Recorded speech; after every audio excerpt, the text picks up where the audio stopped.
에베소서 1장 15절에서 23절까지 보겠습니다. 에베소서 1장 15절에서 23절까지 봅니다.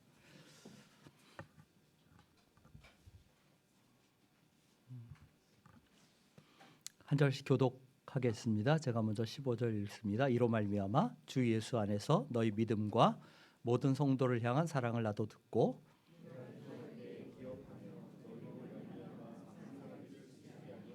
우리 주 예수 그리스도의 하나님 영광의 아버지께서 지혜와 계시의 영을 너희에게 주사 하나님을 알게 하시고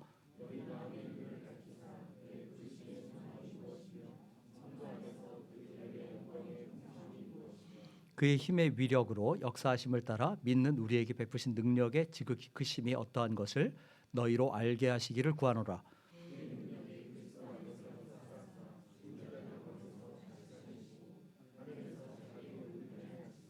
모든 통치와 권세와 능력과 주권과 이 세상뿐 아니라 오는 세상이 일컫는 모든 이름 위에 뛰어나게 하시고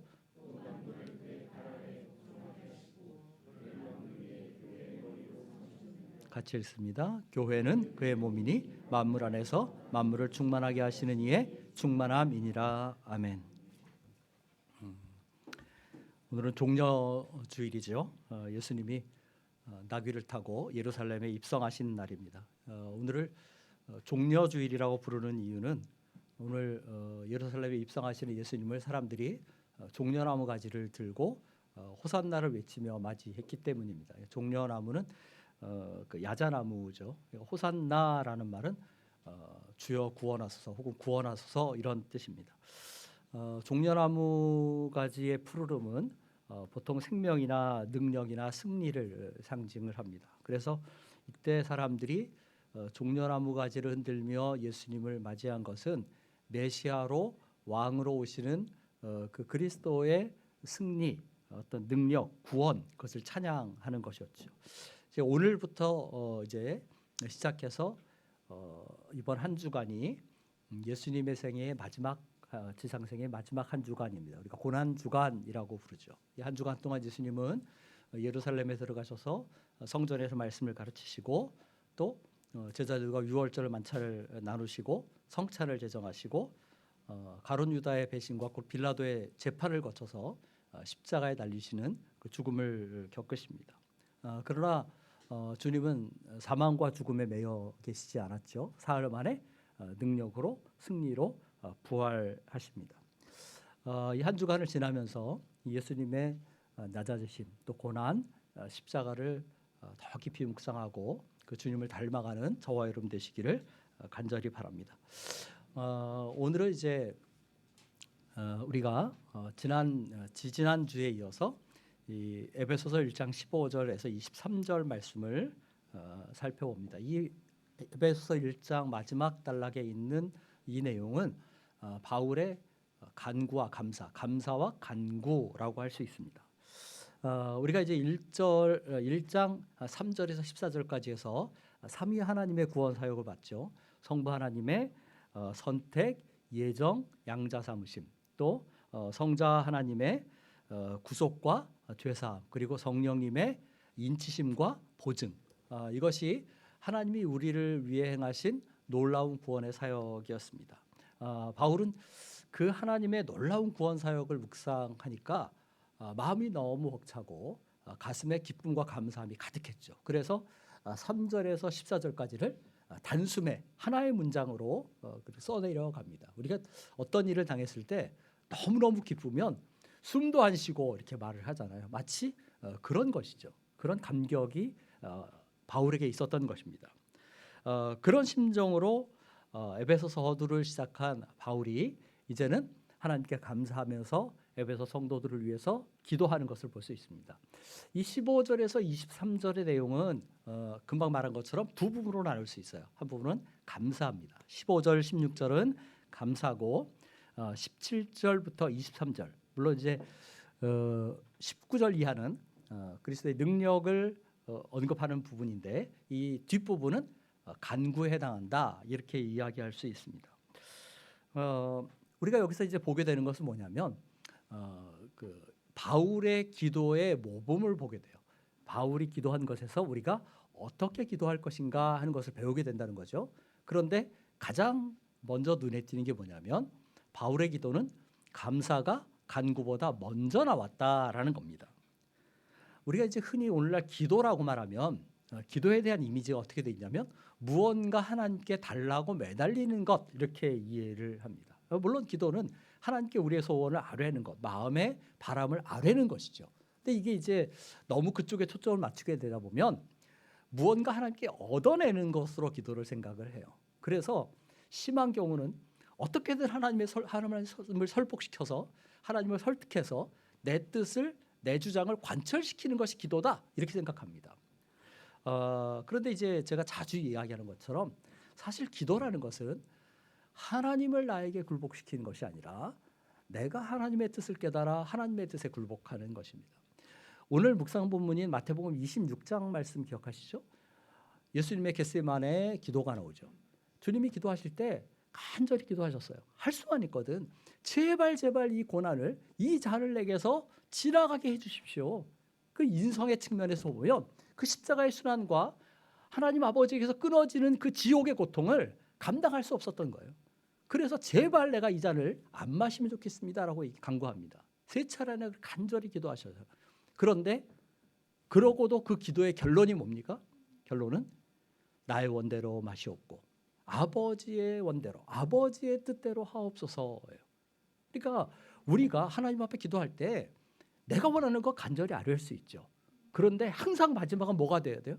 내 뜻이 아니라 하나님의 뜻이 이루어지기를 원합니다라고 해야 돼요. 왜냐하면 사실은 나보다 나를 더 잘 아시는 분이 누구예요? 하나님이시죠. 내 필요도 잘 아시고. 그래서 늘 기도는 하나님의 뜻을 헤아리는 것이 되고 하나님의 뜻을 앞세우는 것이 되어야 되죠. 그런데 이런 기도에 있어서 바울이 보여준 중요한 모범이 뭐냐? 그것은 간구보다 감사를 앞세웠다 하는 것입니다. 즉 기도할 때는 언제든지 주님을 찬양하는 것과 주님께 감사하는 것이 먼저 나와야 한다는 거예요. 우리가 이제 흔히 기도의 순서를 얘기할 때 액츠라는 단어를 가지고 설명을 하죠. 액츠는 이제 사도행전이라는 말인데 그 첫자를 가지고 그 철자를 가지고 기도의 순서를 보통 이렇게 기억하기 쉽게 조합을 문자 조합을 하죠. 그래서 A는 어도레이션이죠. 찬양입니다. C는 컴패션이죠. 그러니까 고백이죠. 죄를 고백하는 것입니다. 그다음에 T는 땡스기빙입니다. 감사하죠. 마지막 S는 서플리케이션이에요. 간구죠. 그래서 이 순서대로 기도하는 것이 이 내용대로 기도하는 것이 가장 바람직하다라고 간결하게 기억하기 쉽게 보통 우리가 이야기하고 기억하기도 합니다. 그런데 보세요.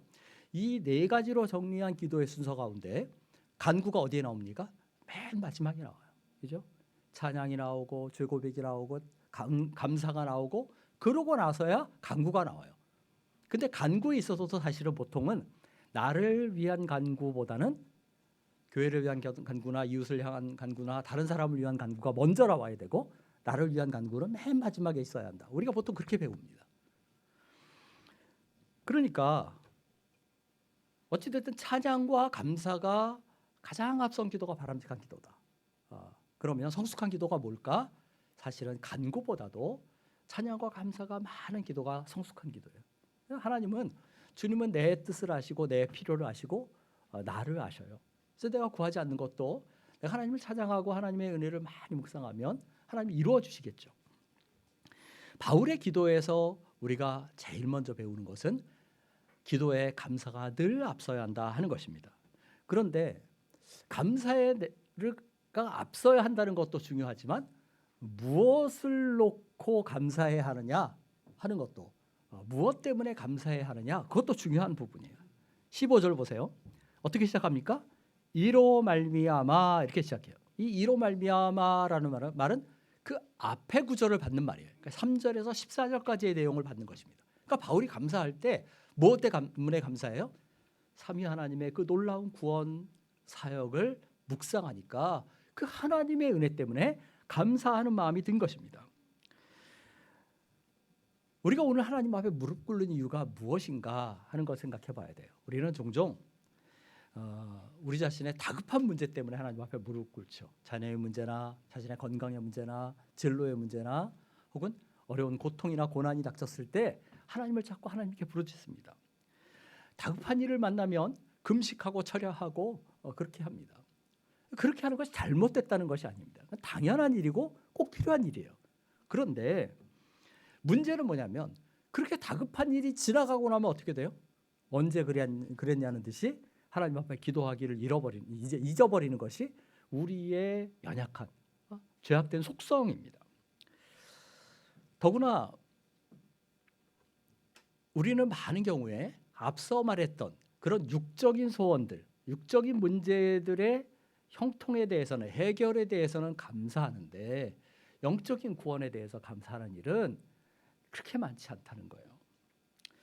부끄러운 우리의 모습입니다. 저는 우리 한누리 가족들이 세상의 일, 우리 육적인 형편을 대해서도 감사하지만 무엇보다 하나님이 저와 여러분에게 주신 그 놀라운 구원과 은혜 때문에 감사하는 사람들이 계시기를 간절히 바랍니다. 자, 주목할 것은 무엇 때문에 감사하느냐 하는 것과 연관해서 그 감사는 감사 제목의 내용이 뭐냐 하는 겁니다. 방금 말한 대로 바울은 삼위 하나님의 구원의 은혜를 기억하면서 감사하죠. 그런데 15절 16절을 다시 보면 이렇게 얘기해요. 주 예수 안에서 너희 믿음과 모든 성도를 향한 사랑을 나도 듣고 너희로 말미암아 감사하기를 그치지 아니한다. 그렇게 말합니다. 자, 두 가지 크게 감사가 내용이 있어요. 앞에서는 뭐 때문에? 하나님 때문에 감사했어요. 그다음 뭐 때문에 감사해요? 성도들 때문에 감사해요. 그죠? 그러니까 하나님 때문에 감사할 때는 구원의 은혜를 감사합니다. 그런데 성도들 때문에 감사할 때는 무엇 때문에 감사해요? 너희의 믿음과 사랑을 내가 기억하고 듣고서 감사한다. 이렇게 얘기를 합니다. 믿음과 사랑이라는 것은 기독교인의 삶의, 기독교 삶의 요체다 이렇게 얘기할 수 있어요. 그러니까 기독교를, 그리스도인의 삶을 두 단어로 요약해라. 그럼 뭐라고 요약하냐면 믿음, 사랑 이렇게 요약할 수 있어요. 거기다 하나 더 붙여라. 그러면 소망까지 얘기할 수 있어요. 그죠?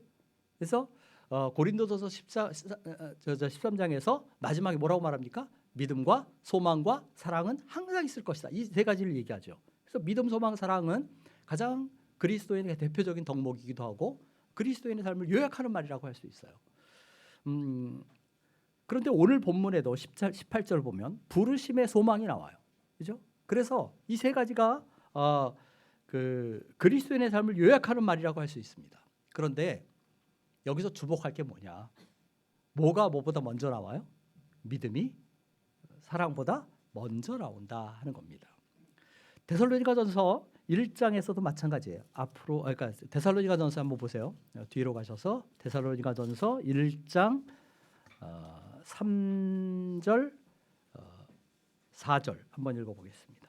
2절 3절을 읽겠습니다. 데살로니가전서 1장 2절과 3절을 읽겠습니다. 같이 읽습니다. 시작. 우리가 너희 모두로 말미암아 항상 하나님께 감사하며 기도할 때 너희를 기억함은 너희 믿음의 역사와 사랑의 수고와 우리 주 예수 그리스도에 대한 소망의 인내를 우리 하나님 아버지 앞에서 끊임없이 기억함이니. 바울이 데살로니가 성도들을 때문에도 하나님께 감사를 했어요. 그런데 그때 무엇 때문에 감사해요? 믿음의 역사, 사랑의 수고, 소망의 인내 때문에 감사한다. 그렇게 얘기합니다. 여기도 믿음, 소망, 사랑이 나와요. 그죠? 그런데 순서가 데살로니가전서에서는 뭐가 먼저 나와요? 소망보다 사랑이 먼저 나와요. 그죠? 고린도전서에서는 뭐가 먼저 나왔어요? 믿음과 소망과 사랑. 소망이 먼저 나왔어요. 그러니까 소망과 사랑은 순서가 바뀔 수도 있어요. 그런데 언제든지 불변의 첫 번째 자리를 차지하고 맨 먼저 나오는 게 뭐예요? 믿음입니다. 왜 그래요? 믿음이 기독교인의 삶의 출발이고 기초이기 때문에 그렇습니다. 믿음이 우리의 소망의 근거고 우리의 사랑의 뿌리이기 때문에 그렇습니다. 믿음은 그리스도인의 삶의 기반이에요. 히브리서 저자가 뭐라고 말합니까? 믿음이 없이는 하나님을 기쁘시게 하지 못한다. 하나님께 나아가는 자는 그가 계신 것과 그 하나님이 우리에게 상 주시는 이심을 반드시 믿어야 한다. 그렇게 얘기를 합니다. 그러므로 믿음이 없는 기독교라는 건 생각할 수가 없어요. 믿음이 없는 기독교는 있을 수가 없습니다. 그리스도인의 사랑이 믿음이 없다. 그건 상상할 수가 없어요. 물론 우리는 세상에서는 믿음이 없는 사랑을 보죠. 믿음에 근거하지 않은 사랑, 믿음에서 나오지 않은 사랑을 봐요. 그러니까 세상 사람들로 사랑을 베풉니다. 그죠? 그런데 뭐 다 그런 것은 아니지만 그렇게 믿음에 근거하지 않은 사랑은 결국은 자연적인 선이기 때문에 하나님이 받으실 만한 것이 되지는 못해요. 그리고 많은 경우에 사랑이라고 이름을 가지고 있지만 그것이 자기 과시적이거나 자기를 포장하거나 하는 그런 동기에서 나온 것이 그 사랑이라는 이름으로 그렇게 드러나기도 합니다. 그러니까 조건 없는 사랑이 아니라는 것이죠. 하나님의 사랑에 감복해서 정말 하나님의 은혜에 대한 감사함으로 베푸는 사랑이 진정한 사랑이에요. 그래서 우리가 볼 때 인간의 사랑의 행위가 아무리 크다 할지라도 거기에 뭐가 없으면, 믿음이 없으면 그거는 아무것도 아니다라는 겁니다. 그런데 그 믿음의 대상이 뭐냐, 누구냐? 15절에서 바울은 주 예수 안에서 너희의 믿음이 중요한데 믿음에서 사랑이 나와야 하는데 그 믿음은 어디에 있어요? 주 예수 안에 있다라고 말합니다. 이거는 믿음이 있어야 할 자리, 믿음이 있어야 할 영역을 가리킵니다. 또 한편으로는 이것은 세 번역처럼 이렇게 번역할 수 있어요. 주 예수 그리스도에 대한 믿음, 이렇게 얘기할 수도 있어요. 그러니까 우리 믿음은 어디 있어야 돼요? 예수님 안에 있어야 돼요. 우리의 믿음은 누구를 향한 것이어야 돼요? 예수님을 향한 것이어야 되죠. 이 땅에서 우리는 세상의 삶을 살면서 종종 사람을 의지할 때가 많이 있죠. 어떤 때는 부모를 의지합니다. 어떤 때는 남편이나 아내, 배우자를 의지합니다. 신뢰의 대상이 어떤 때는 정치 지도자를 향하기도 해요. 세상의 어떤 정치 문제, 그것을 국가적인 문제, 그걸 해결하기를 저 사람이면 할 것 같아. 그래서 아주 지극히 열렬히 추종을 하죠. 어떤 경우는 재물이나 건강이나 자신의 지혜를 신뢰하기도 합니다. 하지만 영원한 구원의 문제를 놓고 보면 이것은 이런 신뢰의 대상들은 다 쓸모가 없는 것입니다. 그것은 부모도 배우자도 정치 지도자도 세상에서 내가 가진 어떤 것도 해결해 줄 수 없는 문제예요. 오로지 예수 그리스도만이 우리 구원의 믿음의 유일한 대상이다라는 것입니다. 그러므로 믿음의 근거를 어디 두어야 돼요? 항상 그리스도에게 두어야 되죠. 우리가 이제 그 믿음 신앙생활을 하면서 종종 실수할 수 있는 것이 뭐냐면 믿음에서 나온 행위로 우리의 구원의 믿음의 근거가 흘러가는 경우가 있어요. 그러지 않고 우리 믿음은 언제든지 예수님이 행하신 일과 예수 그리스도 안에 있어야 한다 하는 것입니다. 자, 그런데 제가 지금 믿음 없는 사랑을 얘기했어요. 그런데 그것도 문제지만 믿음이 없는 사랑도 문제지만 사랑이 없는 믿음도 역시 문제입니다. 왜 그러냐면 믿음이 사랑의 뿌리죠. 그러면 사랑은 뭐예요? 믿음의 열매입니다. 그렇죠? 믿음이 있으면 이 말은 뭐냐면 믿음이라는 나무가 있으면 그리고 믿음이라는 나무가 살아있으면 거기서 뭐가 맺혀요? 저절로 사랑이라는 열매가 맺힌다는 겁니다. 사도행전 2장을 보면 그 초대교인 초대 그리스도인들 사이에 유무상통이 이루어졌던 것을 봅니다. 그러니까 재물이 재산이 있는 사람들이 자기 소유를 팔아서 사도들의 발 앞에 갖다 놓죠. 그래서 사도들이 이것을 필요에 따라서 다 나눠줍니다. 그죠? 그런데 그 본문을 잘 보세요. 베드로가 너희 오늘 재산을 팔아서 다 교회 헌납해 이렇게 말을 했습니까? 누구도 그들에게 그런 일을 강요하거나 권한 일이 없어요. 근데 어떻게 그런 일이 이루어졌습니까? 그것은 믿음에서 나온 자연스러운 귀결이에요. 그런데 그 이후에 보면 아나니아 삽비라도 똑같은 일을 하죠. 그런데 그들이 밭을 팔아서 사도들 앞에 갖다 놓았지만 바쳤지만 헌납했지만 그것은 뭐예요? 믿음에서 나온 사랑이 아니었기 때문에 결국 아나니아 삽비라는 비참한 결말을 맞습니다. 로마서 14장 23절에서 뭐라고 말하냐면 믿음을 따라 하지 아니하는 것은 다 죄다 그렇게 얘기를 해요. 이거는 믿음의 근거에서 믿음으로 행하지 않는 것은 죄라는 거예요. 하나님 받으시지 않는다는 겁니다.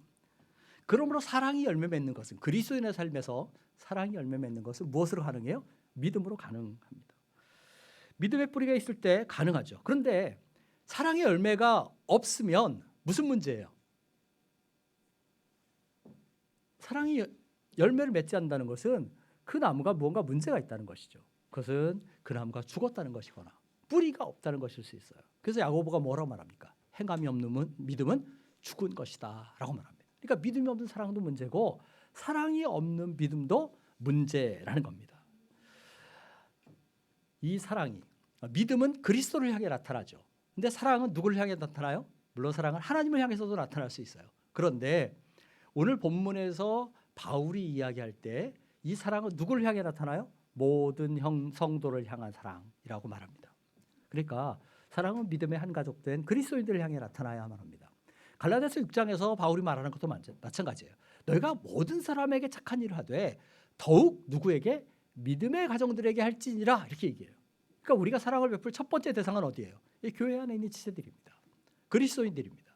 그러나 모든 사람을 사랑해야 되죠. 그런데 그리스도 공동체 안에서 교회에서 사랑을 베풀 때 반드시 잊지 말고 유념해야 될 게 뭐냐? 그것이 모든 성도, 모든 이라는 말이에요.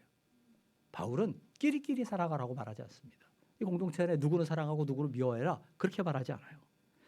에베소 성도들은 특정 계층의 특정 부류의 사람들에게 사랑을 베풀지 않았어요. 모든 성도들에게 사랑을 베풀었습니다. 그것이 에베소 교회를 혹은 데살로니가 교회를 매력 있는 공동체로 칭찬받는 공동체로 세상 사람들이 흠모하는 공동체로 만든 거예요. 저는 우리 한누리교회가 이런 교회가 되기를 바라고 저와 여러분이 이런 교회를 만들어가기에 최선을 다하게 되기를 간절히 바랍니다. 자, 감사를 얘기했는데 17절 이하는 간구의 내용이에요. 이 간구의 내용을 한마디로 말하면 17절 마지막에 나오는 알게 하시고 또 19절 마지막에 나오는 알게 하시기를 이라는 말로 요약할 수 있어요. 그러니까 바울은 지금 무엇을 구하는 기도를 해요?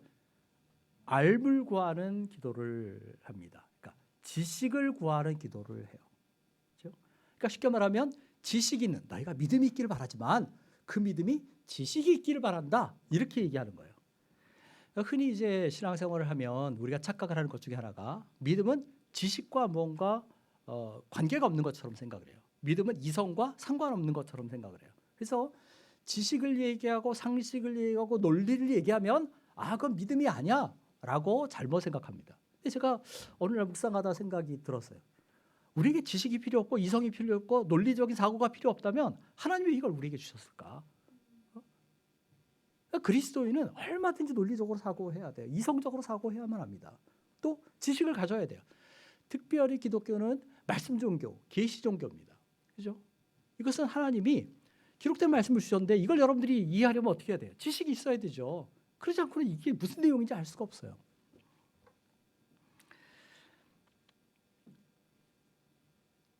지식을 얘기하면 믿음이 아닌 양 오해하는 사람들이 있어요. 어떤 때는 이렇게 얘기하죠. 그냥 덮어놓고 믿어. 이렇게 얘기하죠. 예전에 제가 농담처럼 얘기했지만 옛날엔 요즘은 성경책 안 들고 다니지만 옛날에 후딱 신자가 있었다 그러죠. 옛날에는. 그죠? 한 주일 동안 내내 성경책 놔뒀다가 먼지가 쌓이면 주일에 훅 부르고 탁 쳐가지고 그리고 들고 교회에 주일에 오는 거죠. 이 후딱 신자라고. 전혀 이거 상관없는. 그래서 덮어놓고 믿는 거죠. 성경책 항상 덮어놓고. 요즘 뭐 스마트폰으로 다 보시니까 그렇게는 안 하시겠지만, 근데 이것은 그렇게 하는 것은 맹목적인 믿음이에요. 내가 누구를 믿는지 무엇을 믿는지 모르는 미신 같은 것입니다. 기독교 신앙은 모르고 믿는 것이 아니라 알고 믿는 것이다 하는 겁니다. 하나님이 누구신지, 예수 그리스도가 어떤 분이신지, 우리 가운데서 어떤 일을 행하셨고 어떤 능력으로 오늘 역사하시는지 그걸 분명히 알고 믿는 것이 우리의 신앙이에요. 특별히 믿음에 있어서 알면 굉장히 중요합니다. 칼빈이 기독교 강요라는 책을 썼는데 그 기독교 강요에서 제일 먼저 얘기하는 게 뭐냐면 창조주에 대한 지식이에요. 하나님에 대한 지식이에요. 칼빈은 세상의 지식을 둘로 분류하는데 하나는 하나님에 대한 지식과 그 다음은 사람에 대한 지식이에요. 그러면서 뭐라고 말하냐면 하나님에 대한 지식이 없으면 우리에 대한 사람에 대한 지식이 있을 수가 없다는 거예요. 왜냐하면 우리가 진정으로 나를 발견하는 것은 하나님을 알면서라는 것이죠. 그러니까 사람은 하나님을 알기까지는 자신을 진정으로 알 수가 없어요. 이 하나님을 아는 지식은 어디서 발견합니까? 당연히 성경에서 발견하죠. 하나님 말씀에서 발견합니다. 물론 자연에서도 우리가 알 수 있어요. 뭐 하나님이 계시구나. 아, 누군가 절대자가 있겠지라는 어렴풋한 지식은 가질지 몰라요. 그러나 분명한 계시는 구원의 사실들은 성경에서 발견합니다. 그래서 부지런히 성경을 읽어야 되죠. 배워야 되죠. 공부해야 되죠. 근데 이제 이렇게 얘기하면 부지런히 성경을 읽었는데도 안 됩니다. 이렇게 얘기를 해요. 뭐가 문제일까요?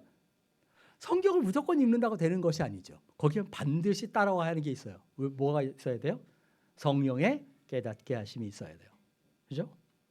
우리가 아무리 열심히 탐구해도 하나님 말씀은 스스로 알 수가 없어요. 앞에서 이제 1장 13절 14절에 뭐라고 얘기했어요? 이게 비밀이다 그랬어요. 하나님 말씀이. 왜 비밀입니까? 이게 은밀하기 때문에 비밀이 아니라 사람이 자기 지식과 자기 능력으로 깨달을 수 없다는 거예요. 그래서 비밀이에요. 그래서 이걸 깨달으려면 어떻게 해야 돼요? 성령의 도우심이 필요한 것이죠. 그래서 만약에 이제 성령의 도우심이 없게 되면 이 성경을 읽는데 이것이 어떻게 읽혀요? 마치 그리스 로마 신화처럼 읽힙니다. 이것이 어떤 사람의 위대한 전기나 인물들의 전기처럼 읽혀요. 도덕적인 훈화처럼 읽힙니다. 제가 대학 시절에 지방의 어느 곳에 그 전도, 그 거지전도, 순례전도를 갔는데 어떤 분이 성경을 정말 기가 막히게 하는 분을 만났어요. 그런데 성경 66권을 어떻게 이렇게 잘하는지 몰라요. 근데 예수님 압니다. 예수는 그냥 4대 성인의 한 জন. 진짜 그런 사람을 봤어요. 그 뭐예요? 아무리 읽어도 깨달음이 없는 거예요. 왜? 성령이 깨닫게 하심이 없기 때문에. 성경을 읽을 때에는 뭘 구해야 돼요? 성령님의 도우심을 구해야 돼요. 그래서 바울이 뭐라고 말해요? 지혜와 계시의 영을 주사라고 말합니다. 이 지혜와 계시의 영 할 때 영이라는 말은 예전 성경은 정신이라고 했어요. 지혜와 계시 정신. 근데 이것은 지혜와 계시의 성령이라고 번역하는 것이 더 좋습니다. 왜냐하면 이제 이 푸뉴마라는 말, 이 말은 그 헬라어에서 정신, 영, 바람, 뭐 성령 여러 가지로 번역될 수 있는 말이에요. 그런데 여기 지금 하나님의 그 하나님을 알매에 대해서 지금 얘기를 하잖아요. 그리고 하나님을 아는 지혜, 계시에 대해서 얘기하잖아요. 그러니까 지혜와 계시의 성령을 주사 이렇게 이해하는 것이 좋습니다. 그러니까 바울은 에베소 성도들을 위해서 기도하는데 뭘 위해 기도해요? 저들의 인간적인 지각이 높아지기를 기도하지 않습니다. 그러니까 쉽게 말하면 하나님 에베소 성도들이 좀 똑똑한 사람들 되게 해주세요. 이렇게 기도하지 않아요. 뭘 알게 되기를? 하나님의 그 비밀을 성령께서 깨닫게 하셔서 그것을 알게 되기를 기도합니다. 이것이 성령의 조명하심, 성령의 밝히심이라고 말하는 거예요. 성령이 우리의 마음을 밝히시는 것. 그래서 언제든지 성경을 읽을 때는 무슨 기도가 있어야 돼요? 하나님, 성령님, 내가 이것을 깨닫게 해주십시오 라고 기도함이 있어야만 합니다. 이성의 눈이 밝아지기를 그것을 구하지 말고 우리의 영의 눈이 밝아지기를 구해야 되죠. 육신의 눈이 어두우면 맹인이라고 하죠. 육적인 맹인, 육맹이라고 할 수 있죠. 글자를 모르는 사람은 뭐라고 말해요? 문맹이라고 말합니다. 그죠? 육의 눈이 어두우면 불편하죠. 저처럼 눈이 나쁜 사람은 굉장히 불편합니다. 눈이 안경을 벗으면 거의 잘 안 보이니까. 그런데 그것도 불편하고 또 글씨를 보면 얼마나 힘들겠어요. 문맹도 힘들죠. 치명적인 건 뭐예요? 영맹입니다. 영적인 맹인이에요. 왜냐하면 구원의 도리를 모르고 하나님의 진리를 모르고 그래서 생명을 알지 못하기 때문입니다. 그래서 나이가 들어가고 육신의 시력이 약해져 가고 혹 우리 이성의 눈이 좀 희미하다 할지라도 무엇만은 밝아야 돼요? 영적인 시력만은 늘 밝아야 돼요. 저는 여러분들의 그 영의 시력은 항상 2.0 이상, 3.0, 4.0 그렇게 될지 모르겠는데 점점 더 그렇게 늘 높아지기를 좋아지기를 간절히 바랍니다. 자, 한 가지 의문을 가질 수 있어요. 이미 앞에 보면 성령의 보증과 인침을 얘기했어요. 그런데 바울이 다시 뭐라고 그래요? 지혜의 계시의 성령을 주십시오. 이렇게 기도해요. 그리고 이 에베소 성도들은 이미 하나님을 아는 사람들이에요. 근데 바울이 그들을 위해 기도할 때 하나님, 이 사람들이 하나님을 알게 해주십시오. 이렇게 기도해요. 우리가 이상하다. 그러면 성령이 오셨다가 떠나기도 하고 아니면 저 에베소 성도들은 하나님을 잘 몰랐던 걸까? 이렇게 생각하기 쉽습니다. 근데 그게 아니고 이건 뭐냐면 그들 가운데 이게 이제 표현을 지혜 계시의 성령을 주사 이렇게 표현했지만 이미 그들 가운데 계신 성령이 강력하게 그 가운데 역사하셔서 하나님의 비밀 계시를 더 잘 깨닫게 해주시기를 또 그들이 이미 알고 있는 하나님을 더 깊이 알기를 그렇게 강구하는 것입니다. 저나 여러분이 우리 자신을 위해서 교회를 위해서 서로를 위해서 기도할 때 무엇을 기도해야 할까? 우리가 오늘보다 내일, 내일보다 모레, 또 내년 세월이 흘러갈수록 하나님을 더 깊이 아는 사람들 되기를 위해서 서로 기도하시기를 바랍니다. 단순히 육적인 분별력이나 이성의 눈이 밝아지기를 세상에서 지식을 많고 똑똑해져 가기를 그걸 구하지 말고 혹은 세상의 사리를 잘 판단해서 투자를 잘하게 되기를 뭐 그런 거 구하지 말고 무엇보다 하나님을 아는 그 눈, 마음의 눈을 밝혀주십시오. 그것이 저와 여러분의 기도가 되기를 바랍니다. 자, 이제 마지막 부분이에요. 자, 성령이 임하셔서 마음 눈이 밝아지면 무엇을 깨닫게 되느냐? 하나님을 알게 되고 또 그 다음에 무엇을 깨닫게 하는가? 세 가지를 얘기하는데 첫 번째는 부르심의 소망이 무엇인지 알게 됩니다. 그래서 그것을 구해요. 그래서 너희 마음의 눈을 밝히사 그의 부르심의 소망이 무엇이며 라고 말합니다. 이 부르심의 소망이라는 것은 우리를 부르신 하나님의 그 목적, 우리의 지향점 그걸 얘기합니다. 그러니까 우리가 품고 있는 소망의 내용이 무엇인지 깨닫게 해주십시오. 그렇게 얘기합니다. 근데 우리가 바라는 것은 어떤 환상, 어떤 신기루 같은 것, 막연한 기대 그것이 아니에요. 그래서 히브리서에서는 이 소망을 뭐라고 말하냐면 우리가 휘장들은 뒤로 들어가는 것, 우리가 가진 소망은 영혼의 닷과 같다 그렇게 얘기합니다. 그러니까 닻을 내린 배는 흔들리지 않죠. 그것처럼 우리의 소망은 어떻다? 든든하고 견고하고 확실하다 하는 것입니다. 더구나 이 약속을 하신 분이 누구예요? 이 소망에 대한 약속을 하나님이 하셨어요. 그리고 그 약속을 누가 보증하셨어요? 성령이 보증하셨어요. 그러므로 전혀 파괴할 수 없는 그런 소망입니다. 그래서 우리가 우리를 부르신 그 소망의 확실함을 늘 인식하며 살아야 한다는 것입니다. 자, 두 번째로 무엇을 구하냐면 그 기업의 영광이 얼마나 풍성한지 알게 되기를 구합니다. CC에서 신앙생활 하시는 분들은 옛날에 이런 예화를 많이 들었어요. 어떤 목동이 양떼를 모고 자기 목장을 오르락내리락 하면서 양을 쳤는데 늘 자기 신세 한탄을 했다는 거예요. 나는 왜 요 모양 요 꼴로 사나. 참 자기가 처량하고 그랬다는 거죠. 그런데 사실은 뭐예요? 그 목장 밑바닥에 뭐가 있었어요? 어마어마한 양의 석유가 매장돼 있었다는 거예요. 그러니까 이 사람은 자기가 가쁘라는 걸 모르고 늘 신세한탄하면서 그렇게 살았다는 거죠. 왜 이야기를 합니까? 간혹 많은 그리스도인들이 그렇다는 거예요. 우리가 가진 영광의 그 기업, 그 풍성함, 그것이 어떤지를 우리가 그 실상을 알지 못하는 거예요. 그래서 매일 자기 신세한탄만 하고 사는 것입니다. 우리가 얼마나 놀라운 보화를 놀라운 하나님의 복을 소유하고 있는지 우리에게 그것이 있는지를 이해하지 못한다는 거예요. 그래서 바울은 에베소 성도들이 그 기업의 풍성함을 알게 되기를 간구합니다. 베드로는 말하기를 이것이 썩지 않고 더럽지 않고 쇠하지 않는 기업이다 그렇게 얘기해요. 썩지 않는다는 것은 부패하지 않는 거예요. 오염되지 않는 겁니다. 더러워지지 않는다. 약해지지 않아요. 줄어들지 않습니다. 이것은 좀이나 동록이 하지도 못하고 도둑이 도둑질하지도 못해요. 누구도 하삭할 수 없는 그런 안전한 자산입니다. 이것이 우리가 소유한 하늘의 기업이에요. 저와 여러분이 이것을 더 깊이 알게 되기를 그래서 늘 감사함과 기쁨 가운데 살아가기를 간절히 바랍니다. 마지막 바울은 성도들이 하나님의 능력을 알기를 기도합니다. 19절을 잘 읽어보면 비슷한 단어들이 계속 나와요. 힘, 위력, 역사하심, 능력 이렇게 해야 돼요. 힘이라는 말은 그 강력한 것을 나타내는 말이에요. 그 다음에 나오는 위력이라는 말은 능력이나 권세 이런 걸 나타내는 표현입니다. 그 다음 역사하심이라는 말은 에네르기아라는 말인데 여러분이 잘 아는 에너지라는 말과 같은 말이에요. 그리고 맨 마지막에 능력이 나오는데 이거는 두나미스, 우리가 말하는 다이너마이트라는 말의 어원이 되는 그 우리가 흔히 아는 능력이라는 말이에요. 근데 바울이 비슷한 단어를 한 구절에서 계속 반복해서 사용합니다. 왜 그럴까요? 무엇 때문에? 하나님의 능력을 설명하려고 하는데 어떻게 설명할 길이 없는 거죠. 자기가 아는 어휘를 다 동원하는 거예요. 그래서 비슷한 뜻을 가진 말들을. 그렇죠? 그런데 바울이 그렇게 그 어휘를 다 동원해서 설명해도 하나님의 능력을 다 설명할 수 없었어요. 그래서 이번에는 어떻게 해요? 그것을 구체적으로 예를 들어서 설명합니다. 그게 뭐예요? 20절 이하예요. 그 능력이 어떻게 역사했나 봐라.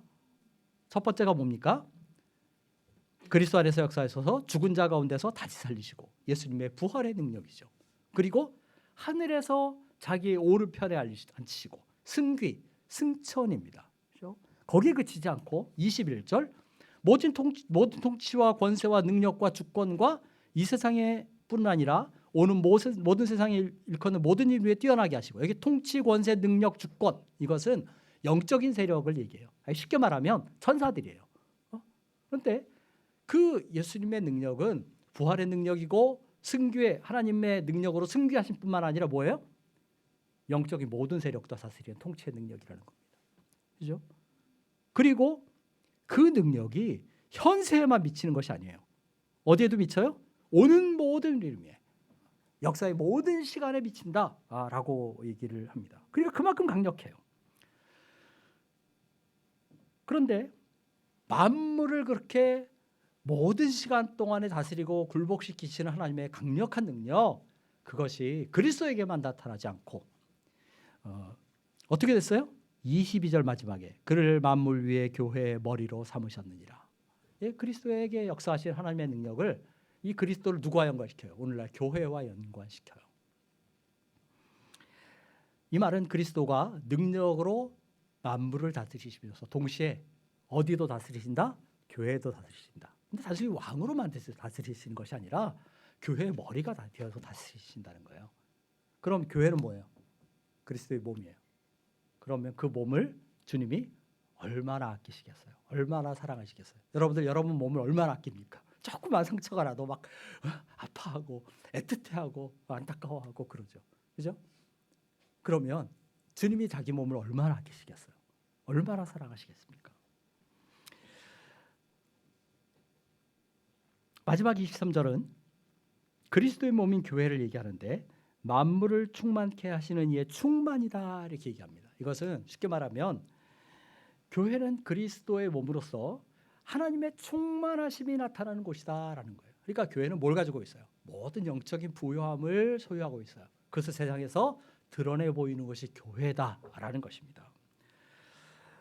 이처럼 바울은 에베소 성도들이 하나님을 알되 그들이 가진 소망의 내용이 무엇인지, 그 소망이 무엇인지, 그 기업의 풍성함이 어떤 것인지, 그들 가운데 역사하신 그리스도의 능력이 어떤 것인지를 알게 되기를 기도했어요.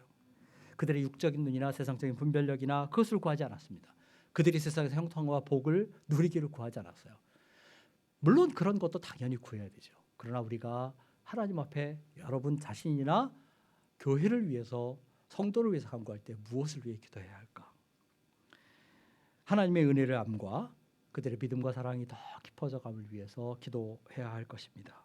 우리가 저와 여러분이 서로를 위해 이 바울 같은 기도를 드리게 되기를 간절히 바랍니다.